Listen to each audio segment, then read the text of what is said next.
കറിക്ക് ഇന്നൊന്നും പ്രത്യേകിച്ചില്ലാത്തതുകൊണ്ട് തന്നെ 2 ഉരുളക്കിഴങ്ങ് കഴുകിയെടുത്തത് തൊലിയോടുകൂടി തന്നെ ചെറിയ പീസുകളാക്കി 1 സ്പൂൺ ഉപ്പും 1 സ്പൂൺ മുളക് പൊടിയും 1 സ്പൂൺ മഞ്ഞൾപ്പൊടിയും പിന്നെ 1 സ്പൂൺ വലിയ ജീരകവും ഇട്ട് കൊടുത്തിട്ടുണ്ട്. പിന്നെ കുറച്ച് വെളിച്ചെണ്ണയും കൂടി ഒഴിച്ചിട്ട് കൈകൊണ്ട് നല്ല പോലെ അങ്ങ് മിക്സ് ചെയ്തെടുക്കാം. ഇനി ഒരു പാൻ അടുപ്പത്ത് വെച്ച് അതിലേക്ക് കുറച്ച് ഓയിൽ ഒഴിച്ച് കൊടുത്തിട്ടുണ്ട്. ഇനി നമ്മൾ മസാല പുരട്ടി വെച്ചിട്ടുള്ള കിഴങ്ങ് ഇട്ട് കൊടുക്കാം.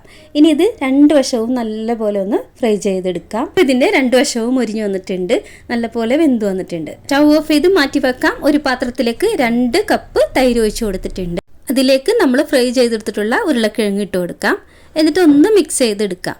ഇനി ഒരു പാൻ അടുപ്പത്ത് വെക്കാം. അതിലേക്ക് വെളിച്ചെണ്ണ ഒഴിച്ച് കൊടുക്കാം. വെളിച്ചെണ്ണ നല്ലപോലെ ചൂടായി വന്നാൽ അതിലേക്ക് 1 ടേബിൾ സ്പൂൺ ഉള്ളി അരിഞ്ഞത്, 1/2 സ്പൂൺ ചെറിയ ജീരകവും ഇട്ടിട്ട് നന്നായിട്ടൊന്ന് വഴറ്റി കൊടുക്കാം. അതിനുശേഷം അതിലേക്ക് കുറച്ച് കറിവേപ്പില ഇട്ട് കൊടുക്കാം. ഇതിലേക്ക് ഉണക്കമുളക് ഇട്ട് കൊടുക്കാം. പക്ഷേ എൻ്റെ കയ്യിൽ ഉണക്കമുളക് ഇല്ലാത്തതുകൊണ്ട് ഞാൻ 1/2 സ്പൂൺ മുളക് പൊടി ഇട്ട് കൊടുത്തിട്ടുണ്ട്.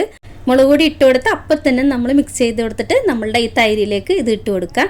എന്നിട്ട് ഈ തൈരിന് ആവശ്യമായ ഉപ്പും കൂടി ഇട്ട് കൊടുത്തിട്ട് നല്ലപോലെ മിക്സ് ചെയ്തെടുക്കാം. അടിപൊളി ടേസ്റ്റാണ്. ചോറിൻ്റെ കൂടെ ആണെങ്കിലും ചപ്പാത്തിൻ്റെ കൂടെ ആണെങ്കിലും